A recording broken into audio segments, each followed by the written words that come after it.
ನಮಸ್ಕಾರ ಎಲ್ರಿಗೂ. ಇವತ್ತು KPME ರಿಜಿಸ್ಟ್ರೇಷನ್ ಬಗ್ಗೆ ಹೇಳೋಣ ಅಂತ ಅಂದ್ಕೊಂಡಿದ್ದೀನಿ.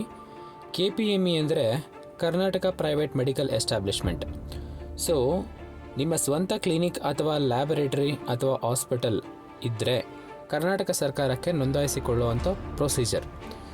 ಸೊ ಇದು ದೊಡ್ಡ ಪ್ರೊಸೀಜರ್ ಆಗಿರೋದ್ರಿಂದ ಮೊದಲನೇ ವಿಡಿಯೋದಲ್ಲಿ ಯಾವ ಡಾಕ್ಯುಮೆಂಟ್ಸ್ ಬೇಕಾಗುತ್ತೆ ಅಂತ ಹೇಳ್ತೀನಿ.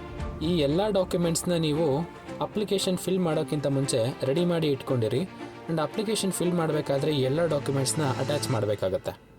ಮೊದಲನೆಯದು hospital front view photo. Hospital ಅಥವಾ ಕ್ಲಿನಿಕ್ ಹೊರಗಿದ್ದು ಒಳಗಿದ್ದು ಫೋಟೋ ರೆಡಿ ಮಾಡಿ ಇಟ್ಕೊಂಡಿರ್ಬೇಕಾಗತ್ತೆ ನೀವು. ಆಕ್ಯುಪೆನ್ಸಿ ಸರ್ಟಿಫಿಕೇಟ್ ಬೇಕಾಗುತ್ತೆ, ಅಂದರೆ ರೆಂಟಲ್ ಅಗ್ರಿಮೆಂಟ್ ಆಗಿರ್ಬೋದು, ಇಲ್ಲ ಅಂತಂದರೆ ಅಡ್ರೆಸ್ ಪ್ರೂಫ್ ಖಾತಾ, ಲೇಟೆಸ್ಟ್ ಟ್ಯಾಕ್ಸ್ ಪೇಡ್ ರೆಸಿಪ್ಟ್ ಆಗಿರ್ಬೋದು, ಇಲ್ಲ ಅಂತಂದರೆ ಲೀಸ್ಗೆ ಏನಾದರೂ ಹಾಕ್ಸ್ಕೊಂಡಿದ್ರೆ ಲೀಸ್ ಡೀಟನ್ನು ಇಟ್ಕೊಂಡಿರ್ಬೇಕಾಗತ್ತೆ. ನಂತರದಲ್ಲಿ ಫೈರ್ ಸೇಫ್ಟಿ NOC ತೊಗೋಬೇಕಾಗತ್ತೆ, that is no objection certificate. ನಿಮ್ಮ ಕ್ಲಿನಿಕ್ ಅಥವಾ ಹಾಸ್ಪಿಟಲ್ ಬಿಲ್ಡಿಂಗ್ 15 ಮೀಟರ್ಸ್ಗಿಂತ ಜಾಸ್ತಿ ಇಲ್ಲ ಅಂತ ಅನ್ನೋದಕ್ಕೆ ಒಂದು ಲಾಯರಿಂದ ಅಫಿಡವಿಟ್ ಮಾಡಿಸ್ಕೋಬೇಕಾಗತ್ತೆ. ಸೊ ಒಂದು ಮಾದರಿ ಅಂದರೆ ಹೀಗಿರುತ್ತೆ ನೋಡಿ. ಇನ್ನು ಪೊಲ್ಯೂಷನ್ ಕಂಟ್ರೋಲ್ ಬೋರ್ಡ್, ಮೊದಲು ನೀವು ಇವರ ವೆಬ್ಸೈಟಲ್ಲಿ ಅಪ್ಲೈ ಮಾಡಬೇಕು. ನಂತರ PCB ಆಫೀಸರ್ ವೆರಿಫೈ ಮಾಡಿ ಸರ್ಟಿಫಿಕೇಟ್ ಕೊಡ್ತಾರೆ. ಟು ಬಿ ಫ್ರ್ಯಾಂಕ್, ನನಗೆ ಇದೊಂದು ಸರ್ಟಿಫಿಕೇಟ್ ಅಪ್ಲೈ ಮಾಡೋದು ದೊಡ್ಡ ತಲೆನೋವು ಕೆಲಸ ಅನಿಸ್ತು. ಅದಕ್ಕೆ PCB ಆಫೀಸ್ ಬಸವೇಶ್ವರ ನಗರಕ್ಕೆ ಹೋದೆ. ಒಬ್ರದ್ದು ಏಜೆಂಟ್ ನಂಬರ್ ಸಿಕ್ತು. ಅವರ ಮೂಲಕ ಅಪ್ಲಿಕೇಶನ್ ಆ್ಯಂಡ್ ಸರ್ಟಿಫಿಕೇಟ್ ರೆಡಿ ಮಾಡಿಸಿದ್ದಾಯಿತು. ಫ್ಲೋರ್ ಪ್ಲಾನ್ ಸ್ಕೆಚ್ ಮೆಷರ್ಮೆಂಟ್, ಇದು ನಿಮ್ಮ ಮನೆಯಲ್ಲಿ ಯಾರಾದರೂ ಸಿವಿಲ್ ಇಂಜಿನಿಯರ್ ಇದ್ದರೆ ನಿಮ್ಮ ಕ್ಲಿನಿಕ್ ತೋರಿಸಿ ಈಸಿಯಾಗಿ ಮಾಡಿಕೊಡ್ತಾರೆ. ಇನ್ನು ಡಾಕ್ಟರ್ ಸರ್ಟಿಫಿಕೇಟ್, KSTC ಸರ್ಟಿಫಿಕೇಟ್ ಇರಬೇಕಾಗತ್ತೆ. ಮತ್ತು ರೇಟ್ ಲಿಸ್ಟ್, ನಿಮ್ಮ ಕ್ಲಿನಿಕಲ್ಲಿ ಯಾವ್ಯಾವ ಟ್ರೀಟ್ಮೆಂಟ್ಗೆ ಎಷ್ಟು ಚಾರ್ಜ್ ಮಾಡ್ತೀರಾ ಅದ್ರ ಲಿಸ್ಟ್ ರೆಡಿ ಇಟ್ಕೊಂಡಿರಿ.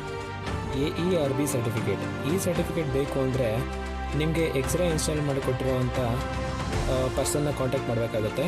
ಅವರು ಈ ಸರ್ಟಿಫಿಕೇಟ್ ಮಾಡಿಕೊಡೋ ಏಜೆಂಟ್ ನಂಬರ್ ಕೊಡ್ತಾರೆ. ಸೊ ಅವರಿಗೆ ನೀವು ರೆಂಟಲ್ ಅಗ್ರಿಮೆಂಟು, ಪಾನ್ ಕಾರ್ಡು ಜೊತೆಗೆ ಎಂಪ್ಲಾಯರ್ಶಿಪ್ ಪ್ರೂಫ್ ಲೆಟ್ರು, ಇಮೇಲ್ ID ಮತ್ತು ಫೋನ್ ನಂಬರ್ ಅಥೆಂಟಿಕೇಶನು ಅವ್ರಿಗೆ ಕಳಿಸ್ಬೇಕಾಗತ್ತೆ. ಅವರು ಇದೆಲ್ಲ ಡಾಕ್ಯುಮೆಂಟ್ಸ್ ಅಪ್ಲೋಡ್ ಮಾಡಿ ನಂತರ ನಿಮಗೆ ಒಂದು AERB ಸರ್ಟಿಫಿಕೇಟ್ PDF ಫಾರ್ಮ್ಯಾಟಲ್ಲಿ ಕಳಿಸ್ಕೊಡ್ತಾರೆ. ಇನ್ನು ಪಾರ್ಟ್ನರ್ಶಿಪ್ ಡೀಡ್, ಇದ್ರ ಬಗ್ಗೆ ನನಗೆ ಜಾಸ್ತಿ ಗೊತ್ತಿಲ್ಲ. ಪ್ರಾಬಬ್ಲಿ ನೀವು ಪಾರ್ಟ್ನರ್ಶಿಪ್ ಅಲ್ಲಿ ಕ್ಲಿನಿಕ್ ಏನಾದ್ರು ಓಪನ್ ಮಾಡ್ತಾ ಇದ್ದರೆ ಅದಕ್ಕೆ ಒಂದು ಸರ್ಟಿಫಿಕೇಟ್ ಟೈಪ್ ಸಬ್ಮಿಟ್ ಮಾಡಬೇಕಂತ ಅನಿಸುತ್ತೆ. ನಿಮ್ಮ ಹಾಸ್ಪಿಟಲ್ ಅಥವಾ ಕ್ಲಿನಿಕಲ್ಲಿ ಯಾರಾದರೂ ಸ್ಟಾಫ್ನ ನೀವು ಅಪಾಯಿಂಟ್ ಮಾಡ್ಕೊಂಡಿದ್ರೆ ಅವರ ಹೆಸರು, ಅವರ ಡೆಸಿಗ್ನೇಷನ್, ಅವರ ಕಾಂಟ್ಯಾಕ್ಟ್ ನಂಬರ್ ಎಲ್ಲ ನೀವು ಅಪ್ಡೇಟ್ ಮಾಡಬೇಕಾಗತ್ತೆ, ಜೊತೆಗೆ ಅವರ ಕ್ವಾಲಿಫಿಕೇಷನ್ ಕೂಡ. ಸೊ ಇಷ್ಟು ಡಾಕ್ಯುಮೆಂಟ್ಸ್ ನೀವು ರೆಡಿಯಾಗಿ ಇಟ್ಕೊಂಡಿದ್ರೆ ಅಪ್ಲಿಕೇಶನ್ ಫಿಲ್ ಮಾಡೋ ಪ್ರೊಸೆಸ್ ಬೇಗನೆ ಮುಗಿಯುತ್ತೆ. ಥ್ಯಾಂಕ್ ಯು ಎಲ್ರಿಗೂ.